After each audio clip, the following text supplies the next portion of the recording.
Bismillahirrahmanirrahim. Assalamualaikum warahmatullahi wabarakatuh. Alhamdulillahirrabbilalamin. Wabihi nasta'in wa ala umuri dunya waddin wa ala alihi wa sahbihi ajma'in, amma ba'du. Perkenalkan, nama saya Vina Fatihatus Sholihah dengan NIM berakhiran 003, jurusan Ilmu Al-Quran dan Tafsir. Tujuan pembuatan video ini untuk memenuhi tugas ujian tengah semester mata kuliah Ilmu Kalam. Pada pembahasan kali ini, saya akan membahas mengenai teologi atau aliran kaum Murji'ah sebagaimana yang disampaikan oleh Bapak Harun Nasution dalam bukunya Teologi Islam. Ketika kita membahas teologi Islam, banyak aliran-aliran yang dibahas di dalamnya, termasuk ada kaum Khawarij, kaum Murji'ah, kaum Jabariyah, Qadariyah, juga Maturidiyah, Asy'ariyah, dan lain sebagainya. Namun pada pembahasan kali ini, saya akan membahas mengenai aliran atau kaum Murji'ah. Di dalam buku Teologi Islam, Bapak Harun Nasution menyampaikan bahwasannya, sebagaimana halnya dalam kaum Khawarij, kaum Murji'ah pada mulanya juga ditimbulkan oleh persoalan politik. Tegasnya, persoalan khilafah yang membawa perpecahan di kalangan umat Islam setelah Utsman bin Affan mati terbunuh. Seperti telah dilihat, kaum Khawarij pada mulanya adalah penyokong Ali, tetapi kemudian berbalik menjadi musuhnya Ali. Karena adanya perlawanan ini, penyokong-penyokong yang tetap setia padanya bertambah keras dan kuat membelanya. Dan akhirnya mereka merupakan satu golongan lain dalam Islam yang dikenal dengan nama golongan Syiah. Kefanatikan golongan ini terhadap Ali bertambah keras setelah ia sendiri mati terbunuh pula. Kaum Khawarij dan Syiah sungguh pun merupakan dua golongan yang bermusuhan, sama-sama menentang kekuasaan Bani Umayyah, tetapi dengan motif yang berlainan. Kalau Khawarij menentang dinasti ini karena memandang mereka menyeleweng dari ajaran-ajaran Islam, Syiah menentang karena memandang mereka merampas kekuasaan dari Ali dan keturunannya.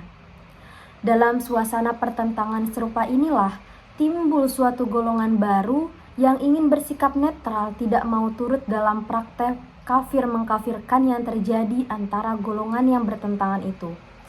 Bagi mereka, sahabat-sahabat yang bertentangan itu merupakan orang-orang yang dapat dipercaya dan tidak keluar dari jalan yang benar. Oleh karena itu, mereka tidak mengeluarkan pendapat tentang siapa yang sebenarnya salah dan memandang lebih baik menunda atau arja'a penyelesaian persoalan ini ke hari perhitungan di depan Tuhan, yakni hari kiamat nanti. Dengan demikian, kaum Murji'ah pada mulanya merupakan golongan yang tidak mau turut campur dalam pertentangan-pertentangan yang terjadi ketika itu dan mengambil sikap menyerahkan penentuan hukum kafir atau tidak kafirnya orang-orang yang bertentangan itu kepada Tuhan. Dari lapangan politik, mereka segera berpindah ke lapangan teologi. Persoalan dosa besar yang ditimbulkan kaum Khawarij mau tidak mau menjadi bahan perhatian dan pembahasan pula bagi mereka. Kalau kaum Khawarij menjatuhkan hukum kafir bagi orang yang berbuat dosa besar, kaum Murji'ah menjatuhkan hukum mukmin bagi orang-orang yang serupa itu. Adapun soal dosa besar yang mereka buat, itu ditunda penyelesaiannya ke hari perhitungan kelak atau yaumul hisab. Argumentasi yang mereka majukan dalam hal ini ialah bahwa orang Islam yang berdosa besar itu tetap mengakui bahwa tiada Tuhan selain Allah dan bahwa Nabi Muhammad adalah Rasul-Nya. Dengan kata lain, orang serupa itu tetap mengucapkan kedua syahadat yang menjadi dasar utama dari iman. Oleh karena itu, orang berdosa besar menurut pandangan golongan ini, yaitu kaum Murji'ah, tetap mukmin dan bukan kafir. Pendapat serupa ini dapat membawa kepada pendapat bahwa yang penting serta yang diutamakan adalah sebenarnya iman, sedang perbuatan hanya merupakan soal kedua. Ini merupakan kesimpulan logis dari pendirian bahwa yang menentukan mukmin atau kafirnya seseorang hanyalah kepercayaan atau imannya dan bukan perbuatan atau amalnya. Perbuatan di sini mendapat kedudukan yang kudian dari iman. Dengan kata lain, perbuatan dikudiankan kedudukannya dari iman. Dan kata arja'a memang mengandung arti membuat sesuatu mengambil tempat di belakang dalam makna memandang kurang penting. Pendapat bahwa perbuatan kurang penting akhirnya membawa beberapa golongan kaum murji'ah sebagai akan dilihat kepada paham-paham yang ekstrim. Arja'ah selanjutnya juga mengandung arti memberi pengharapan. Orang yang berpendapat bahwa orang Islam yang melakukan dosa besar bukanlah kafir, tetapi tetap mukmin dan tidak akan kekal dalam neraka. Memang memberi pengharapan bagi orang yang berbuat dosa besar untuk mendapat rahmat Allah. Oleh karena itu, ada juga pendapat yang mengatakan bahwa nama murji'ah diberikan kepada golongan ini bukan karena mereka menunda penentuan hukum terhadap orang Islam yang berdosa besar kepada Allah di hari perhitungan kelak, dan bukan pula karena mereka memandang perbuatan mengambil tempat kudian dari iman, tetapi karena mereka memberi pengharapan bagi orang yang berdosa besar untuk masuk surga. Demikianlah beberapa pendapat tentang asal-usul nama murji'ah yang diberikan kepada golongan ini. Literatur mengenai pertumbuhan dan perkembangan pemikiran kaum murji'ah oleh sebab-sebab yang belum dapat diketahui sedikit sekali. Dengan demikian, uraian tentang perkembangan pemikiran dan perpecahan yang terjadi dalam golongan kaum murji'ah tak mungkin diberikan dengan jelas sebagaimana halnya dengan kaum Khawarij. Tetapi, bagaimanapun juga, kaum murji'ah pecah menjadi beberapa golongan kecil, berlainan dengan kaum Khawarij yang menekankan pemikiran pada masalah siapa dari orang Islam yang sudah menjadi kafir, yaitu siapa yang telah keluar dari Islam.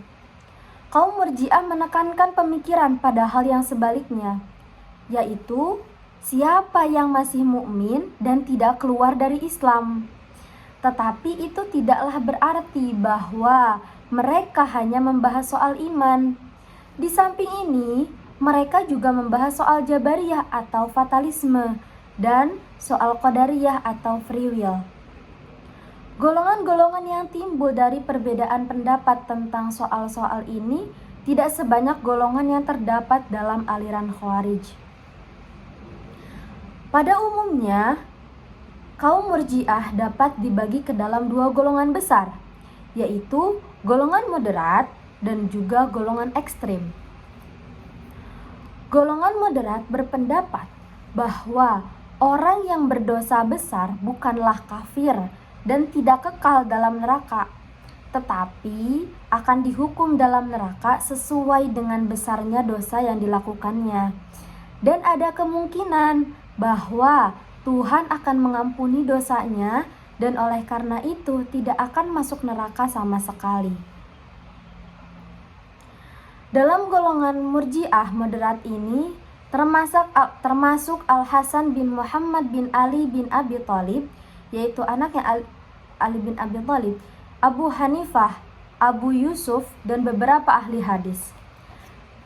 Jadi, bagi golongan ini, orang Islam yang berdosa besar masih tetap mukmin. Dalam hubungan ini, Abu Hanifah memberi definisi iman sebagai berikut. Iman ialah pengetahuan dan pengakuan tentang Tuhan, tentang Rasul-Rasulnya, dan tentang segala apa yang datang dari Tuhan dalam keseluruhan dan tidak dalam perincian. Iman tidak mempunyai sifat bertambah atau berkurang, dan tidak ada perbedaan antara manusia dalam hal iman. Dalam hal ini, Imam Abu Hanifah berpendapat bahwasannya iman itu la yazid wa la yanqus. Iman itu tidak bertambah dan juga tidak berkurang.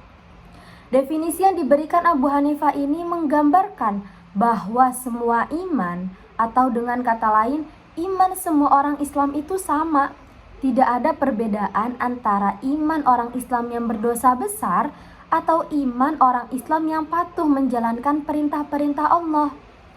Ini boleh pula membawa kepada kesimpulan bahwa Abu Hanifah juga berpendapat perbuatan kurang penting diperbandingkan dengan iman. Jalan pemikiran serupa ini mungkin sekali ada pada Abu Hanifah yang dikenal sebagai imam mazhab yang banyak berpegang pada logika. Tetapi bahwa Imam Abu Hanifah juga berpendapat bahwa perbuatan atau amal itu tidak penting, rasanya tidak dapat diterima. Sebagai seorang imam yang membentuk mazhab besar dalam Islam, Abu Hanifah tidak mungkin berpendapat bahwa perbuatan atau amal tidak penting bagi orang Islam. Seperti kata Al-Syahrastani dalam kitabnya Al-Minal wa Nihal, bagaimana mungkin seseorang yang dididik beramal sampai besarnya dapat menganjurkan untuk meninggalkan amal? Hal ini yang dimaksudkan kepada Imam Abu Hanifah. Bertitik tolak dari kesimpulan definisi Abu Hanifah tersebut di atas, yaitu bahwa perbuatan atau amal tidak penting. Ada ulama-ulama yang tidak menyetujui dimasukkan Abu Hanifah ke dalam golongan Murji'ah. Untuk memasukkan Abu Hanifah dalam golongan Murji'ah ekstrim memang tidak mungkin, tetapi untuk memasukkannya ke dalam golongan Murji'ah moderat rasanya tidak ada salahnya. Sekali-kali tidak akan merugikan bagi Abu Hanifah, kata Ahmad Amin. Kalau ia dimasukkan ke dalam golongan Murji'ah, yang dimaksud oleh Ahmad Amin ialah Murji'ah moderat. Jadi menurut Ahmad Amin, jikalau memang Imam Abu Hanifah dimasukkan ke dalam golongan Murji'ah moderat, itu sangat memungkinkan. Tetapi Abu Zahroh berpendapat, karena tidak adanya kesatuan pendapat tentang siapa yang dimaksud sebenarnya dengan kaum Murji'ah, Murji'ah moderat atau Murji'ah ekstrim, sebaiknya Imam Abu Hanifah dan imam-imam lainnya janganlah dimasukkan ke dalam golongan Murji'ah. Itu sebagaimana pendapat yang dikatakan oleh Abu Zahroh. Bagaimanapun juga, Abu Hanifah berpendapat bahwa orang Islam yang berdosa besar bukanlah kafir, tetapi tetap mukmin. Kaum Murji'ah lah yang pertama sekali mengeluarkan pendapat yang sedemikian. Maka, menurut Bapak Harun Nasution, sangat memungkinkan jika Imam Abu Hanifah ini termasuk ke dalam golongan Murji'ah, karena beliau memang berpendapat bahwa orang Islam yang berdosa besar itu bukan kafir dan tetap mukmin. Di antara golongan ekstrim yang dimaksud ialah Al-Jahmiyah, pengikut Jahm bin Safwan. Jahm bin Safwan yang mendirikan golongan ekstrim pada kaum Murji'ah ini, yaitu golongan Al-Jahmiyah, itu merupakan salah satu atau orang yang mendirikan atau orang yang mencetuskan golongan Qadariyah, golongan Jabariyah. Menurut golongan ini, orang Islam yang percaya pada Tuhan dan kemudian menyatakan kekufuran secara lisan tidaklah menjadi kafir, karena iman dan kufur tempatnya hanyalah dalam hati, bukan dalam bagian lain dari tubuh manusia. Bahkan, orang demikian juga tidak menjadi kafir, sungguh pun ia menyembah berhala, menjalankan ajaran-ajaran agama Yahudi atau agama Kristen dengan menyembah salib, menyatakan percaya pada Trinity atau Trinitas, dan kemudian mati. Orang yang demikian bagi Allah tetap merupakan seorang mukmin yang sempurna imannya. Ini menurut golongan ekstrim pada kaum Murji'ah ini. Mereka menganggap bahwa iman dan kufur itu hanya di dalam hati. Jadi jika seseorang menganut agama lain atau menyembah berhala dan menjalankan ajaran agama lain, ia tetaplah mukmin karena iman seseorang itu hanya ada dalam hati.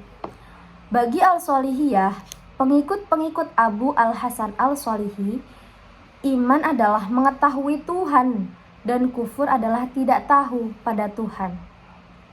Dalam pengertian mereka, sembahyang atau ibadah tidaklah merupakan ibadat kepada Allah, karena yang disebut ibadat ialah iman kepadanya dalam arti mengetahui Tuhan.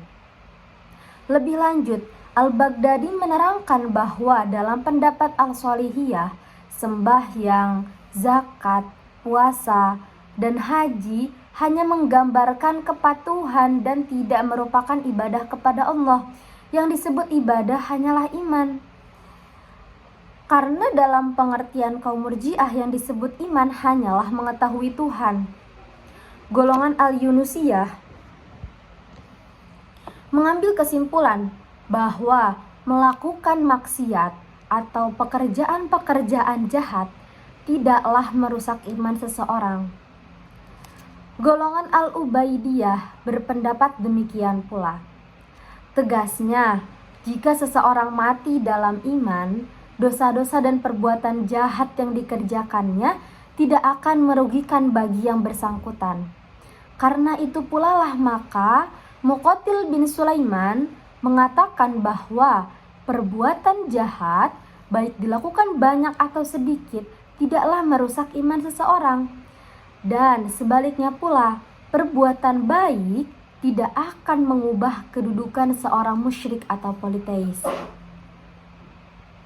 Selanjutnya, menurut Al-Hasaniyah, jika seseorang mengatakan, "Saya tahu bahwa Tuhan melarang makan babi, tetapi saya tidak tahu apakah babi yang diharamkan itu adalah kambing ini," orang yang demikian tetap mukmin dan bukan kafir. Dan jika seseorang mengatakan, "Saya tahu Tuhan mewajibkan naik haji ke Ka'bah, tetapi saya tidak tahu apakah Ka'bah itu di India atau di tempat lain," orang demikian juga tetap mukmin. Ini pendapat yang disampaikan oleh Al-Hasaniyah. Pendapat-pendapat ekstrim seperti diuraikan sebelumnya timbul dari pengertian bahwa perbuatan atau amal tidaklah sepenting iman, yang kemudian meningkat pada pengertian bahwa hanya imanlah yang penting dan yang menentukan mukmin atau tidak mukminnya seseorang. Perbuatan-perbuatan tidak mempunyai pengaruh dalam hal ini. Iman letaknya di dalam hati, dan apa yang ada di dalam hati seseorang tidaklah diketahui oleh manusia lain. Selanjutnya, perbuatan-perbuatan manusia tidak selamanya menggambarkan apa yang ada dalam hatinya. Oleh karena itu, ucapan-ucapan dan perbuatan-perbuatan seseorang tidak mesti mengandung arti bahwa ia tidak mempunyai iman. Yang penting ialah iman yang ada di dalam hati. Dengan demikian, ucapan dan perbuatan-perbuatan tidak merusak iman seseorang. Ajaran serupa ini ada bahayanya karena dapat membawa pada moral latitude, sikap memperlemah ikatan-ikatan moral, atau masyarakat yang bersifat permisif, masyarakat yang dapat mentolerir penyimpangan-penyimpangan dari norma-norma akhlak yang berlaku. Karena yang dipentingkan hanyalah iman. Norma-norma akhlak bisa dipandang kurang penting dan diabaikan oleh orang-orang yang menganut paham demikian. Inilah kelihatannya yang menjadi sebab maka nama Murji'ah itu pada akhirnya mengandung arti tidak baik dan tidak disenangi. Tetapi bagaimanapun, ajaran yang terdapat dalam golongan Murji'ah moderat tersebut di atas menjadi ajaran yang diterima dalam golongan ahli sunnah wal jamaah dalam Islam. Menurut Al-Asy'ari, yaitu pendiri golongan Al-Asy'ariyah, menurut beliau bahwasannya iman ialah pengakuan dalam hati tentang keesaan Tuhan atau tasdikun bil qalbi dan tentang kebenaran rasul-rasul serta segala apa yang mereka bawa. Mengucapkannya dengan lisan dan mengerjakan rukun-rukun Islam merupakan cabang dari iman. Itu menurut Al-Asy'ari. Orang-orang yang berdosa besar jika meninggalkan dunia tanpa taubat, nasibnya terletak di tangan Allah. Ada kemungkinan Tuhan akan mengampuni dosa-dosanya, tetapi ada pula kemungkinan Tuhan tidak akan mengampuni dosa-dosanya dan akan menyiksanya sesuai dengan dosa-dosa yang dibuatnya. dan kemudian baru ia dimasukkan ke dalam surga, karena ia tak mungkin akan kekal tinggal di dalam neraka. Pendapat yang diuraikan oleh Al-Asy'ari ini identik dengan pendapat yang dimajukan atau digagas oleh golongan Murji'ah moderat. Dan mungkin inilah sebabnya maka Ibnu Hazm memasukkan Al-Asy'ari ke dalam golongan kaum Murji'ah. Paham yang sama diberikan oleh Al-Baghdadi ketika ia menerangkan bahwa ada 3 macam iman. Yang pertama, iman yang membuat orang keluar dari golongan kafir dan tidak kekal dalam neraka. Yang mengakui Tuhan, kitab, rasul-rasul, kadar baik dan buruk, sifat-sifat Tuhan, dan segala keyakinan-keyakinan lain yang diakui dalam syariat. Yang kedua, iman yang mewajibkan adanya keadilan dan yang melenyapkan nama fasik dari seseorang, serta yang melepaskannya dari neraka, yaitu mengerjakan segala yang wajib dan menjauhi segala dosa besar. Yang ketiga, iman yang membuat seseorang memperoleh prioritas untuk langsung masuk surga tanpa perhitungan, yaitu mengerjakan segala yang wajib serta yang sunat dan menjauhi segala dosa. Ringkasannya, menurut uraian di atas, orang yang berdosa besar bukanlah kafir dan tidak kekal dalam neraka. Orang demikian adalah mukmin dan akhirnya masuk surga. Kalau yang di atas merupakan pendapat dari ahli sunnah golongan Al-Asy'ariyah yang didirikan oleh Imam Al-Asy'ari, maka dari ahli sunnah golongan Maturidiyah, Al-Bazdawi memberikan uraian sebagai berikut. Iman adalah kepercayaan dalam hati yang dinyatakan dengan lisan. Kepatuhan pada perintah-perintah Tuhan merupakan akibat dari kepercayaan atau iman. Orang yang meninggalkan kepatuhan pada Tuhan bukanlah kafir. Orang yang berdosa besar tidak akan kekal dalam neraka, sungguh pun ia meninggal dunia sebelum sempat bertaubat dari dosa-dosanya. Nasibnya di akhirat terletak pada kehendak Allah. Orang yang demikian mungkin memperoleh ampunan dan masuk surga. Mungkin pula dosanya tidak diampuni, dan oleh karena itu dimasukkan ke dalam neraka sesuai dengan kehendak Allah, dan kemudian baru dimasukkan ke dalam surga. Adapun orang yang berdosa kecil, dosa-dosa kecilnya akan dihapus oleh kebaikan, sembahyang, dan kewajiban-kewajiban lain yang dijalankannya. Dengan demikian, dosa-dosa besar, apalagi dosa-dosa kecil, tidak membuat seseorang menjadi kafir dan tidak membuat seseorang keluar dari iman. Iman merupakan jaminan bagi seseorang untuk masuk surga, dan kepatuhan kepada Tuhanlah yang menentukan derajat yang akan diperoleh seseorang di dalamnya. Dengan kata lain, dalam pendapat Al-Bazdawi, iman adalah kunci untuk masuk surga. Sedangkan amal akan menentukan tingkatan yang dimasuki seseorang di dalam surga. Kalau amal seseorang itu baik dan banyak, atau amal baiknya itu banyak, tingkatan yang akan diperolehnya itu tinggi.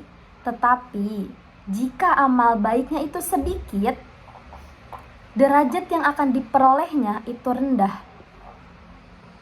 Dengan demikian, pendapat-pendapat yang diterangkan oleh pemuka-pemuka ahli sunnah tersebut di atas pada dasarnya sama dengan pendapat-pendapat yang dikemukakan oleh kaum Murji'ah moderat.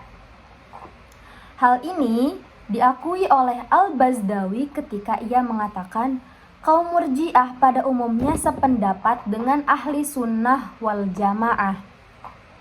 Sebagai kesimpulan, dapat dikemukakan bahwa golongan Murji'ah moderat sebagai golongan yang berdiri sendiri telah hilang dalam sejarah, dan ajaran-ajaran mereka mengenai iman, kufur, dan dosa besar masuk ke dalam aliran ahli sunnah wal jamaah. Adapun golongan Murji'ah ekstrim juga telah hilang sebagai aliran yang berdiri sendiri. Tetapi dalam prakteknya masih terdapat sebagian umat Islam yang menjalankan ajaran-ajaran ekstrim itu. Mungkin dengan tidak sadar bahwa mereka sebenarnya dalam hal ini mengikuti ajaran-ajaran golongan Murji'ah ekstrim. Itu pembahasan mengenai kaum Murji'ah yang dipaparkan oleh Bapak Harun Nasution. Selanjutnya, saya akan mencoba untuk meringkas dari sekian banyak pembahasan yang telah dipaparkan. Yang pertama adalah asal-usul kaum Murji'ah. Pada awalnya, ketika ada perdebatan antara Khawarij, Syiah yang penyokong Ali dan juga lawannya, maka di sini sebagian tokoh itu mengambil peran untuk menjadi golongan yang netral. Ia tidak mau ikut campur urusan kafir mengkafirkan seperti kaum Khawarij dan juga Syiah, tetapi ia mengambil jalan tengah, yaitu dengan membuat adanya golongan kaum Murji'ah. Kata Murji'ah sendiri itu berasal dari kata arja'a yang artinya kembali. Secara garis besar, kaum Murji'ah ini atau nama Murji'ah ini mengandung arti memberi pengharapan, atau juga ada yang menunda, bisa memberikan pengharapan atau menunda. Yakni yang pertama, jika diartikan sebagai menunda, jadi ketika seseorang ada yang tidak sependapat atau keluar itu dia tidak bisa mengkafirkan, tetapi menunda penghukumannya ini nanti di hari penghitungan kelak atau pada yaumul hisab nanti. Nah, jika diartikan sebagai pengharapan, maksudnya adalah kaum Murji'ah ini memberikan pengharapan bagi orang yang melakukan dosa besar ataupun dosa kecil, ia masih punya kesempatan untuk bisa mendapatkan posisi di surganya Allah, seperti itu. Nah, secara garis besar, kaum Murji'ah ini tidak sebesar kaum Khawarij. Kaum Khawarij itu terpecah belah menjadi golongan-golongan besar, jika kaum Murji'ah tidak sebanyak kaum Khawarij golongan-golongan kecilnya, hanya ada beberapa. Nah, golongan Murji'ah juga bisa dikatakan terbagi menjadi dua golongan. Yang pertama, golongan kaum Murji'ah moderat dan juga golongan kaum Murji'ah ekstrim. Golongan kaum Murji'ah moderat di sini disampaikan di antara tokoh-tokohnya yaitu Al-Hasan bin Muhammad Ali bin Abi Thalib, Imam Abu Hanifah yaitu ahli hadis, Abu Yusuf dan beberapa ahli hadis lainnya. Jikalau golongan moderat ini, ia berpendapat bahwa orang yang berdosa besar itu bukan kafir dan tidak kekal dalam neraka, tetapi akan dihukum dalam neraka sesuai dengan besarnya dosa yang dilakukannya, dan ada kemungkinan bahwa Tuhan akan mengampuni dosa dan oleh karena itu tidak akan masuk neraka selama sekali. Itu menurut golongan kaum Murji'ah moderat. Nah, dalam hal ini golongan moderat juga itu selaras dengan pendapat-pendapat yang dikemukakan oleh para tokoh dari golongan ahli sunnah wal jamaah, baik dari golongan al-Asy'ariyah yang didirikan oleh Imam al-Asy'ari ataupun golongan ahli sunnah wal jamaah dari Maturidiyahnya. Di sisi lain, ada juga golongan Murji'ah ekstrim. Golongan Murji'ah ekstrim yang dimaksud adalah golongan Al-Jahmiyah, yaitu pengikut-pengikutnya Jahm bin Safwan. Jahm bin Safwan kemudian ia juga menjadi pencetus dari aliran Jabariyah. Menurut golongan yang ekstrim ini, mereka berpendapat bahwa orang Islam yang percaya pada Tuhan dan kemudian menyatakan kekufuran secara lisan itu tidak menjadi kafir, karena iman dan kufur tempatnya hanya di dalam hati. Jadi meskipun ia beribadah atau mengikuti ajaran-ajaran agama Yahudi, kemudian menyembah berhala, itu tidaklah dikatakan kafir, karena kita tidak tahu bagaimana hati seseorang itu, karena letak iman hanya ada di dalam hati seseorang. Nah, orang yang demikian bagi Allah tetap merupakan seorang yang mukmin, yang sempurna imannya. Nah, mungkin secara garis besar bisa disimpulkan seperti itu. Adapun apakah golongan atau aliran Murji'ah ini masih ada sampai sekarang? Kesimpulannya dapat dikatakan bahwa golongan Murji'ah moderat saat ini sudah tidak berdiri sendiri sebagai suatu golongan. Namun ia sudah masuk ke dalam aliran Ahli Sunnah wal Jamaah, yaitu ada aliran Ahli Sunnah wal Jamaah Al-Asy'ariyah dan juga Al-Maturidiyah. Namun jika golongan Murji'ah ekstrim yang seperti tadi disampaikan itu telah hilang alirannya, dan prakteknya masih terdapat sebagian umat Islam yang menjalankan ajaran ekstrim itu, mungkin dengan tidak sadar bahwa mereka sebenarnya dalam hal ini mengikuti ajaran golongan Murji'ah ekstrim.